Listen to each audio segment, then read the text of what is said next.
وَإِذَا تَنَازَعَ الْفِعْلَانِ، جب دو فعل جھگڑ پڑیں، الجھ پڑیں، ٹھیک ہے. فعل بل مصنف نے کہا بل العاملان ہے، شارح نے کہا صرف فعلان نہیں، دو فعل نہیں، کوئی سے دو عامل بھی تنازع کر سکتے ہیں. اذ التنازع یجری فی غیر الفعل ایضا، کیونکہ جو تنازع ہے نا یہ فعل کے علاوہ کسی شبہ فعل میں بھی ممکن ہے. ٹھیک ہے جی. جیسے زید معطن و مکرم امرن، زید امر کو عطا کرنے والا ہے اور عزت کرنے والا ہے. ٹھیک ہے. اب موتن شبہ فعل کا تقاضا ہے کہ امرن کو میں مفعول بھی بناؤں. ٹھیک ہے. مکرم شبہ فعل کہتا ہے امرن کو میں مفعول بھی بناؤں. ٹھیک ہے. ان کا تنازع ہے موتن شبہ فعل کا اور مکرم شبہ فعل کا. ٹھیک ہے. دوسری مثال ہے وَبَكْرٌ كَرِيمٌ وَشَرِيفٌ أَبُوهُ، بکر کہ اس کا باپ کریم ہے اور شریف ہے. ٹھیک ہے، بزرگ ہے. اب کریم شبہ فعل ہے اور شریف شبہ فعل ہے، یہ ابوہو کو اپنا فاعل بنانے کا تقاضا کرتے ہیں. ٹھیک ہے. تو ان دونوں میں سے کریم اور شریف کے دونوں شبہ فعل ابوہو کے ما بعد کے اسم ظاہر کو اپنا فاعل بنانے میں جھگڑا کرتے ہیں. تو پھر حضرت مصنف نے، کافی ابن حاجب کے مصنف نے پھر یہ فعل کا ذکر کیوں کیا محض؟ تو کہتے ہیں وَاقْتَصَرَ عَلَى الْفِعْلِ لِإِصَالَتِهِ فِي الْعَمَلِ، مصنف کافیہ نے صرف فعل کا ذکر کرنے پر اکتفا اس لیے کیا کہ فعل عمل میں اصل ہے. لِإِصَالَتِهِ، فعل عمل میں اصل ہے. وَإِنَّمَا قَالَ الْفِعْلَانِ، پھر علامہ جامی کہتے ہیں کہ حضرت مصنف نے الفعلان کیوں کہا، حالانکہ تنازع تو کئی افعال میں بھی ہوتا رہتے، صرف دو میں نہیں ہوتا، 3 4 5 فعل بھی آ جاتے ہیں جو ایک معمول کو، ایک اسم کو اپنا معمول بنانے کا تقاضا کر رہے ہوتے ہیں. تو کہتے ہیں وَإِنَّمَا قَالَ الْفِعْلَانِ، مصنف نے الفعلان کہا ما ان التنازع قد يقع في اکثر من فعلین، حالانکہ تنازع دو سے زیادہ فعلوں میں ہوتا رہتا ہے. تو وجہ کیا تھی؟ اختصاراً علی اقل مراتب التنازع، وجہ یہ ہے کہ تنازع کے کم سے کم مرتبے پر اکتفا کیا کہ جھگڑا کم سے کم کتنے افراد میں متحقق ہوتا ہے. اکلا آدمی تو نہیں کسی سے الجھ سکتا نا، کم از کم دو تو ہوتے ہی ہیں.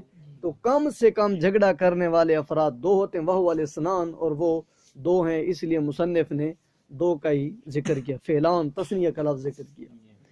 اچھا، اذا تنازع الفعلان ظاہراً، کہ جب دو فعل ظاہراً اے اسمن ظاہراً واقعاً بعدہما، ایک اسم ظاہر جو ان دونوں کے بعد آ رہا ہوتا ہے، دونوں فعلوں کے بعد میں آ رہا ہوتا ہے، اس میں تنازع کر رہے ہوتے ہیں.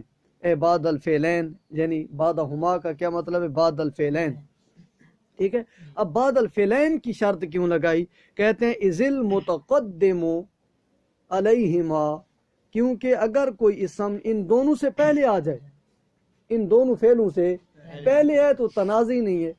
والمتوسط بینہما، یا ان کے درمیان میں آ جائے، اگر کوئی اس میں ظاہر ان کے بعد نہیں ہے، ان دونوں کے درمیان میں آ جائے یا دونوں سے پہلے آ جائے کوئی اسم، تو کہتے ہیں معمول للفعل الاول، وہ بالاتفاق پہلے فعل کا ہی معمول ہوتا ہے، وہ بالاتفاق پہلے فعل یا شبہ فعل کا ہی معمول ہوگا. اذ ہوا یستحقہ قبل الثانی، کیونکہ وہ دوسرے فعل کے واقع ہونے سے پہلے اس کا مستحق ہو گیا تھا. ٹھیک ہے نا، وہ پہلے ہی اس کا مستحق ہو گیا تھا. امرن ضرب و اکرم زید، تو یہ امرن ضرب کے ساتھ پڑھے تو اسی کے مفعول ہے. ٹھیک ہے. یا ضرب زید و اکرم، امرن ہو گیا تو زید ضرب کا ہی اپنا ہے، کیونکہ دونوں کے مابین ہے. تو سمجھ آ گئی نا. اچھا، فلا یکون فی مجال التنازع، تو اب جو دونوں فعلوں سے پہلے آ جائے یا دونوں فعلوں کے درمیان میں آ جائے تو اس وقت تنازع کا میدان گرم ہی نہیں ہوتا، مجال تنازع بھی نہیں ہے. ٹھیک ہے. ومانا تنازعہما فیہ کہتے ایک اسم میں تنازع کا مطلب کیا ہے؟ کہتے ہیں انہما بحسب المعنی یتوجہان الیہ، اس کا تنازع کا مطلب یہ ہے کہ دونوں عامل اس ایک اسم میں اپنے معنی کے اعتبار سے اس کی طرف متوجہ ہو رہے ہوتے ہیں، ٹھیک ہے نا؟ کوئی ریفل اٹھا کر جھگڑا کرنے کے لیے نہیں آ رہے ہوتے. کیا ان کا تنازع ہے؟ کہ دونوں عامل اپنے معنی کے اعتبار سے اس ایک اسم کی طرف توجہ کرتے ہیں کہ ہمیں اس کے ساتھ متعلق کر دیا. وَيَصِحُ أَن يَكُونَ هُوَ مَعَ وُقُوعِهِ فِي ذَلِكَ الْمَوْضِعِ مَعْمُولًا لِكُلِّ وَاحِدٍ مِّنْهُمَا عَلَى الْبَدَلِ، اور یہ بھی صحیح ہوتا ہے أَن يَكُونَ هُوَ کہ وہ ہو ما وقوعہ اس اسم ظاہر کے واقع ہونے کے وقت فی ذالک الموضع اس جگہ میں. ایک اسم جو جگہ پر واقع ہو رہا ہے نا، اس کے لیے یہ بھی جائز ہے معمولا لکل واحد منہما کہ وہ ان میں سے ہر ایک کا معمول بنے. علی البدل، لیکن ایٹ اے ٹائم دونوں کا معمول نہیں بن سکتا، بر بنائے بدل بنے گا. کبھی ایک کا معمول بنے گا، اگر اس کا نہیں بنائیں گے تو پھر دوسرے کا معمول بنایا جائے گا. لیکن یہ یاد رہے ان کا یہ تنازع جواز میں ہے، وجوب نہیں ہے. یعنی دونوں فعل اگر باعتبار معنی اس کو اپنا معمول بنا سکتے ہیں تو آپ باری باری ہر ایک کو اپنا معمول اس کا بنا سکتے ہیں. کبھی یہ کہیں کہ اس کا معمول ہے تو ایک توجیہ بن جائے گی، آپ دوسری توجیہ کریں گے کہ یہ چونکہ اس کا بھی معمول بن سکتا ہے تو اب یہ اس کا معمول ہے، ٹھیک ہے نا؟ تو یہ دلائل کی دنیا میں توجیہات کی بات آپ کو سمجھانا مقصود ہے. البدل، بدل کے طریقہ پر. یہ بدل وہ ٹرم نہیں ہے جو نحو کی استعمال ہوتی ہے. بدل کا معنی باری باری، کبھی بدل کر کبھی اس کا کبھی اس کا. فحینئذ لا یتصور تنازعہما فی الضمیر المتصل، تو اسی لیے تو اس وقت تنازع ممکن نہیں ہے ضمیر متصل میں.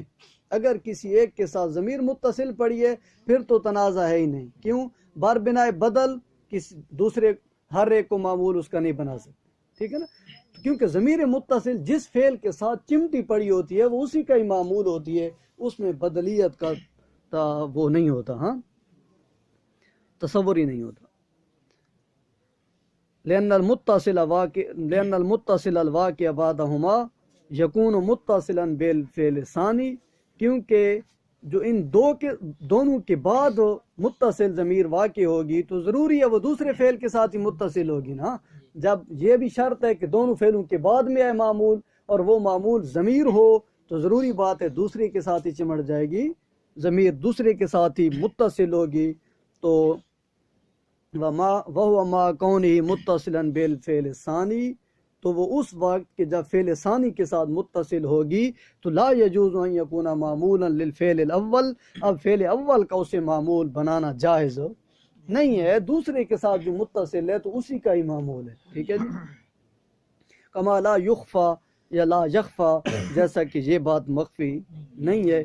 وَأَمَّا الضَّمِيرُ الْمُنْفَصِلُ، رہا مسئلہ ضمیر منفصل کا، الواقع بعدہما جو ان دونوں کے بعد میں واقع ہو رہی ہو، جیسے نحو ما ضرب و اکرم الا انا، جیسے نہیں مارا اور نہیں عزت کی مگر میں نے.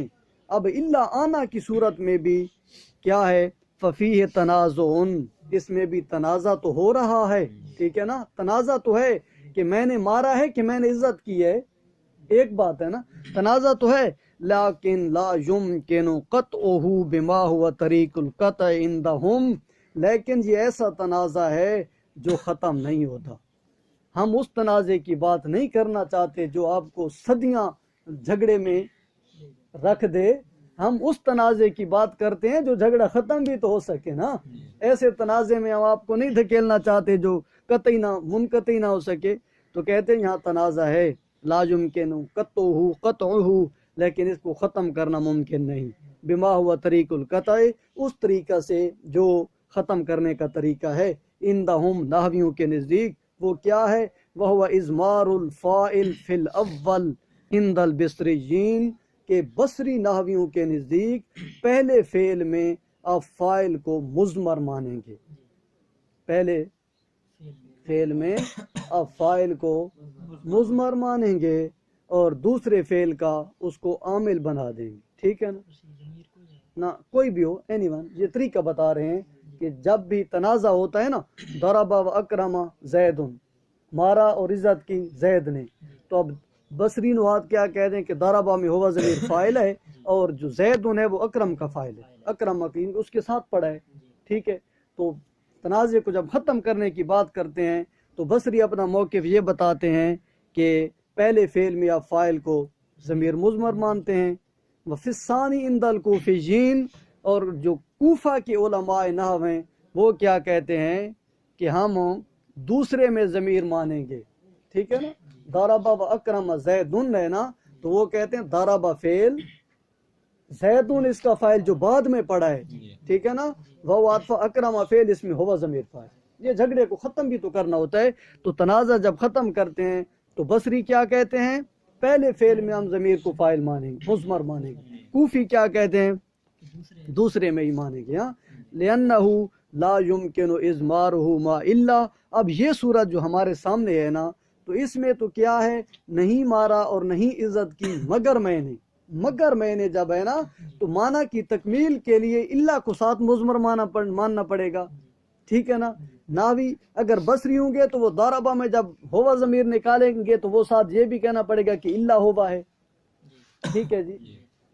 تو اس طرح پھر تنازع ممکن ہی نہیں ہے، تو کہتے ہیں لأنه لا يمكن اضمار ما الا، کیونکہ اللہ سمیت اضمار ممکن نہیں، اللہ کے ساتھ کسی ضمیر کو مضمر ماننا ممکن نہیں، لأنه حرف، کیونکہ جو اللہ ہے نا یہ ایک حرف ہے، لا یصح اضمارہ، اس کا اضمار صحیح نہیں ہے، ٹھیک ہے، ولا بدون ہی، اور اس اللہ کو چھوڑ کر خالی ضمیر کو مضمر بھی نہیں مان سکتے، معنی الٹ جائے گا نا، ما ضربا نہیں مارا اس نے، حالانکہ کلام کرنے والے کا مقصد ہے نہیں مارا مگر میں نے، اللہ آنا میں نے مارا، اب آپ ضرب تو کر دیں گے تو بھی معنی میں نے نہیں مارا ہو جائے گا، جبکہ مقصود کیا ہے میں نے ہی مارا۔ تو لا بدون ہی کہتے ہیں اللہ کے بغیر بھی اضمار جائز نہیں ہوگا، لفساد المعنی، کہ معنی بگڑ جائے گا، لأنہ یفید نفی الفعل عن الفاعل، کیونکہ اللہ جو ہے نا یہ فاعل سے فعل کی نفی کا فائدہ دیتا ہے، فاعل سے فعل کی نفی کا فائدہ دیتا ہے کہ نہیں مارا مگر اس نے، کہ ما قبل کا جو فعل ہے نا نہیں مارا اس کی نفی کر دی کہ مارا ہے، ٹھیک ہے نا، ما ضربہ کا ایک فعل ہے نہیں مارا، استثناء نے آ کر پہلے فعل کی نفی کر دی، ٹھیک ہے نا، والمقصود اثباتہ لہو، سوری کہتے ہیں کیونکہ لأنہ یفید نفی الفعل عن الفاعل، جو اللہ ہوتا ہے نا یہ فعل کی نفی کا فائدہ دیتا ہے، والمقصود اثباتہ لہو، حالانکہ اللہ کے ساتھ مطلب کیا ہے کہ مثبت کلام ثابت کیا جائے نا، ما ضربہ کا فعل ہے نہیں مارا اس نے، اگر ہوا ضمیر ادھر نکال دیں گے تو وہ نہیں مارا ہی ہوگا، حالانکہ اس بات ہے کلام کا کسی حکم کو ثابت کرنا ہے، ہم مارا ہے ہم نے، یہ حکم ہے ثابت کرنے والا، تو کہتے ہیں یا اللہ کے ساتھ اس بات مقصود ہے۔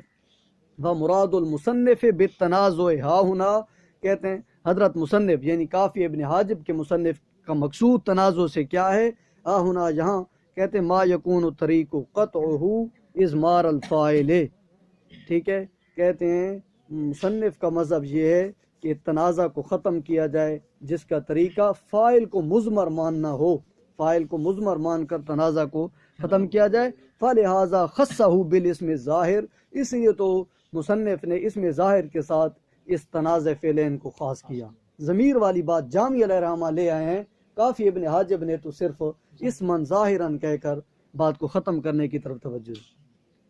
وَأَمَّا التَّنَازُعُ الْوَاقِعُ فِي الضَّمِيرِ الْمُنْفَصِلِ، رہا مسئلہ ضمیر منفصل میں واقع ہونے والے تنازع کی، تو کہتے ہیں فلا مذہب الکسائی یقطع بالحذف، امام کسائی کے مطابق حذف کے ساتھ ہی تنازع کو قطع کیا جائے گا، کس کے ساتھ، حذف کے ساتھ، یعنی وہ کہیں گے کہ جہاں اللہ آنا کا کلام حذف ہے، اللہ آنا کا کلام ہم معذوف مان لیں گے، ما ضربا و اکرم اللہ آنا ہے نا تو کہیں گے کہ ضربا کے بعد اللہ آنا محذوف ہے، ٹھیک ہے۔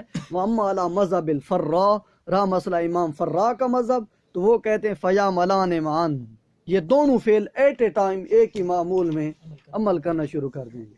وَأَمَّا عَلَىٰ مَذْهَبِ غَيْرِهِمَا، رہا مسئلہ ان کے علاوہ دیگر نحویوں کا، اخفش ہو گیا، دیگر نحوی جتنے بھی پڑھے ہیں ان کا مذہب کیا ہے، کہتے ہیں فَلَا يُمْكِنُ قَطْعُهُ، کہ اس تنازع کو ختم کرنا ممکن ہی نہیں ہے. ٹھیک ہے، لِأَنَّ طریق القطع عندهم الازمار، کیونکہ ان باقی نحویوں کے نزدیک قطع کا ختم کرنے کا طریقہ کیا ہے؟ اضمار ہے. جی بالکل. وَهُوَ مُمْتَنِعٌ، اور یہ اللہ سمیت اضمار ممتنع ہے، کما عرفتہ، جیسا کہ آپ نے بھی جانا. فقد یکون تنازع الفعلین، کبھی کبھی فعلوں کا تنازع فی الفاعلیت، فاعلیت میں ہوتا ہے، یعنی دونوں فعل اس کو فاعل بنانے کا تقاضا کر رہے ہوتے ہیں. بِأَن يَقْتَضِيَ كُلٌّ مِّنْهُمَا أَن يَكُونَ الْإِسْمُ الظَّاهِرُ فَاعِلًا لَهُ، اس طرح کہ ان میں سے ہر ایک فعل تقاضا کر رہا ہوتا ہے کہ اس میں ظاہر کو وہ اپنا فاعل بنائے. ٹھیک ہے. فَيَكُونَانِ مُتَّفِقَيْنِ فِي اِقْتِضَاءِ الْفَاعِلِيَّةِ، اور وہ دونوں فعل فاعلیت کے تقاضا میں متفق ہوتے ہیں، دونوں فاعل بنانا چاہتے ہیں. ضربنی وکرمنی زید، ٹھیک ہے نا، مثل ضربنی وکرمنی زید. اب ضربنی بھی زید کو فاعل بنانا چاہتا ہے، اکرمنی بھی زید کو فاعل بنانا چاہتا ہے. ٹھیک ہے. قد یکون تنازعہما فی المفعولیہ، اچھا کبھی کبھی تنازع میں فاعلیت میں وہ مختلف ہوتے ہیں، پہلا مفعول بنانا چاہتا ہے، دوسرا فاعل بنانا چاہتا ہے. ٹھیک ہے. قد یکون تنازعہما فی المفعولیۃ، کہتے ہیں کبھی دونوں فعل اور کبھی مفعولیت میں تنازع ہوتا ہے دونوں فعلوں کا. بین یقتضی کل منہما یکون الاسم ظاہر مفعولا لہ، دونوں کا تقاضا، ان میں سے ہر ایک کا تقاضا ہوتا ہے کہ اس اسم ظاہر کو وہ دونوں کیا کریں؟ مفعول بنائیں. فیکونان متفقین فی اقتضاء المفعولیت، اور وہ دونوں مفعولیت کے تقاضا میں متفق ہوتے ہیں. جیسے ضربت و اکرمت زیدن، زید کو دونوں مفعول بنانا چاہتے ہیں. وقد یکون تنازعہما فی الفاعلیت والمفعولیت، کبھی کبھی ان دونوں کا تنازع فاعلیت اور مفعولیت دونوں میں ہوتا ہے. کس طرح؟ وذالک یکون علی وجہین، اس کی دو صورتیں بنتی ہیں. احدہما ان یقتضی کل منہما فاعلیت اسم ظاہر، ایک یہ ہے کہ ان میں سے ہر ایک اس اسم ظاہر کو فاعل بنانے کا بھی تقاضا کرے، ومفعولیت اسم ظاہر آخر، اور ایک اور اسم ساتھ پڑھو کہ جس کو وہ دونوں مفعول بنانے کا تقاضا کرے. ٹھیک ہے. یعنی ان دونوں فعلوں کے بعد دو اسم پڑے ہوتے ہیں، دونوں کو فاعل کی بھی ضرورت ہوتی ہے، مفعول کی بھی ضرورت ہوتی ہے، تو ان میں سے ہر ایک فاعل کا تقاضا بھی کر رہا ہوتا ہے، مفعول کا بھی. ہاں. فیکونان متفقین فی ذلک الاقتضاء، تو اس تقاضا میں بھی وہ دونوں متفق ہوتے ہیں، برابر ہوتے ہیں. ٹھیک ہے جی. جیسے ضرب و اہانا زید امرا، ولیس ھذا قسما ثالثا، کہتے ہیں یہ کوئی تیسری قسم نہیں ہے من التنازع، تنازع کی، بل و اجتماع القسمین الاولین، بلکہ یہ پہلی دونوں قسموں کو ہم نے جمع کر کے ایک نئی صورت کریٹ کی ہے. وثانیہما، اس کی ایک دوسری صورت یہ ان دونوں کی، ان یقتضی احد الفعلین فاعلیت اسم ظاہر والآخر مفعولیت ذلک الاسم الظاہر بعینہ، کہتے ہیں دونوں فعلوں کے بعد پڑھا تو ایک اسم ظاہر ہے، لیکن ان دو فعلوں میں سے ایک اس اسم ظاہر کو فاعل بنانے کا تقاضا کرتا ہے اور دوسرا اس کو مفعول بنانے کا تقاضا کرتا ہے. ٹھیک ہے جی. ولا شک فی اختلاف اقتضاء الفعلین فی هذه الصورہ، کہتے ہیں اس صورت میں دونوں فعلوں کے تقاضے میں اختلاف ہے، اور اس اختلاف میں کوئی شک نہیں. اختلاف ہے، ایک فاعل بنانا چاہتا ہے، ایک مفعول بنانا چاہتا ہے. ٹھیک ہے نا. جیسے ضرب و اکرمت الرجل، ٹھیک ہے. اب ہر ایک اپنا اسے معمول بنانا چاہتا ہے، تو کہتے ہیں واضح هو القسم الثالث المقابل للاولین، یہ ایک تیسری صورت ہے جو دو پہلی دو کے مقابل ہے. ٹھیک ہے. فقول مختلفین، کہتے ہیں کہ مختلفین وہ دونوں فاعلیت اور مفعولیت میں مختلف ہوتے ہیں. ایک فاعل بنانا چاہتا ہے، ایک مفعول، یعنی پہلا فاعل بناتا ہے دوسرا مفعول، یا پہلا اسے مفعول بنانا چاہتا ہے دوسرا اسے فاعل بنانا چاہتا ہے. ٹھیک ہے نا. لتخصیص هذه الصور بالارادۃ، یہ مختلفین کا قول ذکر کر کے حضرت مصنف ایک صورت کو بالارادہ خاص کرنے کا قصد کر رہے ہیں. یعنی کہ قد یکونان تنازع الفعلین، قد یکون تنازع الفعلین واقعا فی الفاعلیت والمفعولیت، یعنی دونوں فعلوں کا تنازع واقع ہوتا ہے فاعلیت اور مفعولیت میں. حالا اس طرح کہ کون الفعلین مختلفین فی الاقتضاء، اس حال میں کہ دونوں فعل تقاضا میں مختلف ہوتے ہیں. ٹھیک ہے. وذالک لا یتصور، یہ ممکن نہیں ہے، الا مگر اس وقت کہ اذا کان الاسم الظاہر المتنازع فیہ واحدا، کہ وہ اسم ظاہر جس میں تنازع ہے وہ ایک اسم ہو، وہ ایک اسم ہو. وَإِنَّمَا لَمْ يُورِدْ مِثَالًا لِلْقِسْمِ ثالث. حضرت مصنف نے اس قسم ثالث کی مثال ذکر نہیں کی. بھائی کیوں نہیں ذکر کی؟ کہتے لِأَنَّهُ إِذَا أُخِذَ فِعْلٌ مِّنَ الْمِثَالِ الْأَوَّلِ، ایک مثال اول سے ایک فعل لے لیں، وَفِعْلٌ مِّنَ الْمِثَالِ الثَّانِي، اور ایک فعل دوسری مثال سے لے لیں، حَصَلَ مِثَالٌ لِلْقِسْمِ الثَّالِثِ، تو تیسری قسم کی مثال بن جائے گی. کیسے؟ اچھا اس کی کئی مثالیں. وَذَلِكَ يُتَصَوَّرُ عَلَىٰ وُجُوهٍ كَثِيرَةٍ، اس کی کئی وجوہات متصور ہو سکتی ہیں، ممکن ہو سکتی ہیں. جیسے ضربنی و ضربت زیدن، ضربنی و ضربت زیدن. اب زیدن کا تو ہم نے اعراب دیا نا، جبکہ دونوں فعل اپنا تقاضا کرتے ہیں. ضربنی کہتا ہے میں زید کو رفع دیتا ہوں، میرا فاعل ہے، ٹھیک ہے جی. ہاں جی. اور ضربت تو کہتا ہے اسے میں مفعول بناتا ہوں، ٹھیک نا، 2 منٹ اسے کہیں آتا ہے، ٹھیک ہے جی. ضربنی و ضربت زیدن، ٹھیک ہے. اچھا اسی طرح اکرمنی و اکرمت زیدن، ٹھیک ہے. اچھا ضربنی و اکرمت زیدن و اکرمنی و ضربت زیدن وغیرہ ذالک مما یکون الاسم ظاہر مرفوعا. باقی اس طرح کے دیگر کئی مثالیں کہ جس میں اسم ظاہر مرفوع ہو تو ان مثالوں کا بھی تنازع ہے. ہم نے تو نصب پڑھ کے عمل کیا، آپ رفع پڑھ کے کئی دیگر مثالوں کو بھی آپ ذکر کر سکتے ہیں. اس طرح ایک لمبا سلسلہ شروع ہو جاتا ہے. میرا خیال ہے آپ کو سمجھ آ گئی ہوگی نا. جی